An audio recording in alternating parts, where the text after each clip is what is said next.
Hi అండి. అందరికీ నమస్కారం. Welcome to my channel. ఈ వీడియోలో ఏపీ ప్రభుత్వ ఉద్యోగులకు మరియు పెన్షనర్లకు పెండింగ్ బిల్లులు జమ అవుతున్నాయి. ఈరోజు వీరి అకౌంట్‌లో జమ అనే తాజా సమాచారం గురించి వీడియోలో తెలుసుకుందాము. వీడియో అయితే ఎక్కడ గాని స్కిప్ చేయకుండా ఎండ్ వరకు చూసేయండి. అప్పుడు ఇన్ఫర్మేషన్ పూర్తిగా అర్థమవుతుంది.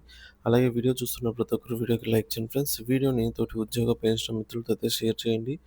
కొత్తగా మన ఛానల్‌ని చూస్తున్న వారు ఇంకా ఎవరైనా సబ్స్క్రైబ్ చేసుకోకుంటే వెంటనే మన ఛానల్‌ని సబ్స్క్రైబ్ చేసుకోండి. దీని ద్వారా నేను చేసే లేటెస్ట్ వీడియోస్ అన్నీ మీ వరకు రీచ్ అవుతాయి. ఇక ఆలస్యం చేయకుండా వివరాల్లోకైతే వెళ్ళిపోదాము. ఫ్రెండ్స్, ఇక విషయానికొచ్చినట్లయితే ఏపీ ఉద్యోగులు, ఉపాధ్యాయులు, పెన్షనర్లకు ముఖ్యమైన అప్డేట్. పెండింగ్ బిల్లులు మరియు జీతాలపై తాజా సమాచారము. ఆంధ్రప్రదేశ్ రాష్ట్ర ప్రభుత్వ ఉద్యోగులు మరియు పెన్షనర్లు ఎంతో కాలంగా ఎదురుచూస్తున్న పెండింగ్ బిల్లుల చెల్లింపు ప్రక్రియలో కొంత కదలిక మొదలైంది.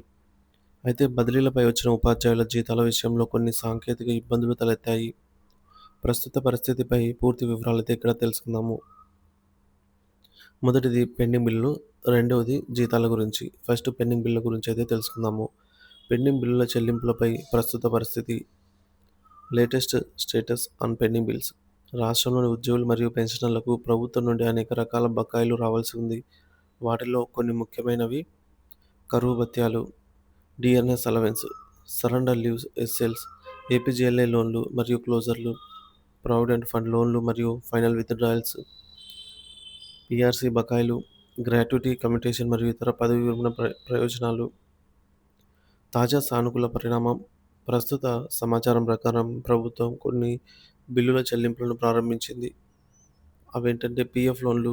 ఉద్యోగులు దరఖాస్తు చేసుకున్న ప్రావిడెంట్ ఫండ్ లోన్ మొత్తాలు వారి బ్యాంకు ఖాతాలకు జమ అవుతున్నట్టు సమాచారము.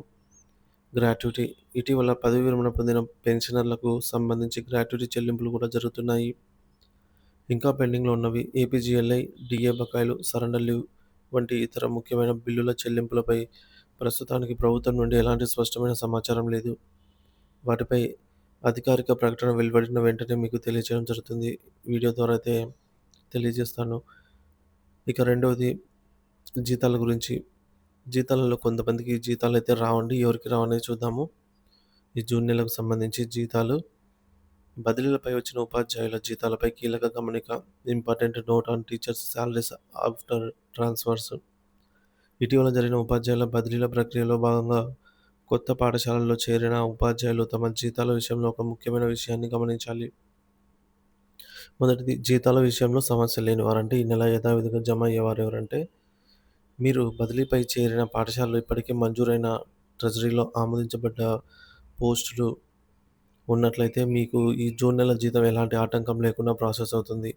ఇక సమస్య ఎదుర్కొనేవారు అంటే జీతాలు ఇబ్బంది అయ్యే వారికి ఎవరంటే, ఒకవేళ మీరు చేరిన పాఠశాలలో కొత్తగా సృష్టించబడిన లేదా ఆహ్, సృష్టించబడిన పోస్టు లేదా ట్రెజరీ నుండి ఇంకా ఆమోదం పొందని పోస్టులో చేరినట్లయితే మీకు జీతం చెల్లింపులో జాప్యం జరుగుతుంది. కారణం ఏంటంటే, ట్రెజరీ వ్యవస్థలో ఆ పోస్టుకు ఒక ప్రత్యేకమైన పొజిషన్ ఐడీ కేటాయించబడలేదు. ఈ ఐడీ క్రియేట్ అయ్యి ఆ పోస్టుకు ట్రెజరీ ఆమోదం లభించే వరకు జీతాల బిల్లులు ప్రాసెస్ అయితే కావు. ఇకపోతే ప్రభావితమయ్యే పాఠశాలలు. ఈ సమస్య ప్రధానంగా మోడల్ ప్రైమరీ స్కూల్స్‌లో మరియు రేషనలైజేషన్ కారణంగా కొత్తగా పోస్టులు సృష్టించబడిన ఇతర పాఠశాలల్లో ఎక్కువగా ఉంటుందని గమనించగలరు. పెండింగ్ బిల్లుల విషయంలో కొంత సానుకూల వాతావరణం కనిపిస్తున్నప్పటికీ, అన్ని బకాయిలు ఎప్పుడు అందుతాయో వేచి చూడాలి. బదిలీలపై వెళ్ళిన ఉపాధ్యాయులు, ముఖ్యంగా కొత్త పోస్టుల్లో చేరిన వారు తమ జీతాల ప్రక్రియలపై సంబంధిత డీడీఓ, ఎంఈఓ కార్యాలయంతో సంప్రదింపులు జరుపుతూ ఉండటం మంచిది.